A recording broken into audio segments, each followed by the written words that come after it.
Hey guys, what's up? I have some exciting news for you all coming up in this video. There has been some development in the early restarting of the leagues, especially the Spanish league. But before we get into any of that, do drop a thumbs up and subscribe to this channel if you are here for the first time.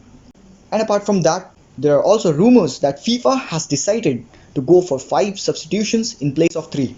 So stay tuned as all of this is coming up right now.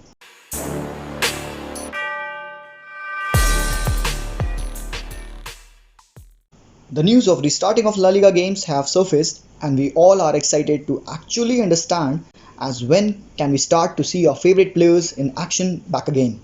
It has been reported by the Spanish press that La Liga is open to the idea of starting the individual training sessions from 4th of May. The league officials will take enough precaution before the matches are played and football comes back to normal.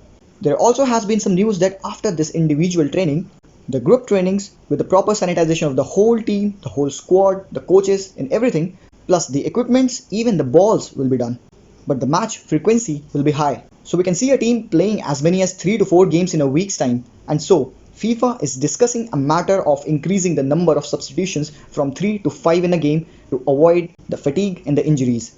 If done so, the temporary new rules will allow a side to do as many as 5 substitutions but in 3 separate phases of the 90 minute.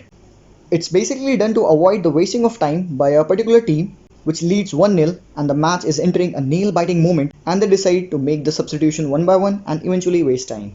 This new rule, if implemented properly, will help injury-prone players save themselves from severe injuries and long layoffs.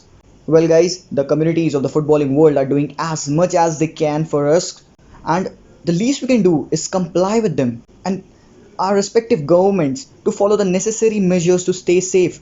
Please do that guys, and I believe everyone is desperately waiting to watch their favorite teams play again and it can only be achieved if we stay inside, do the necessary social distancing and support each other during this tough time. Well, that's all for today's video guys. We'll see you next time. Until then, peace out.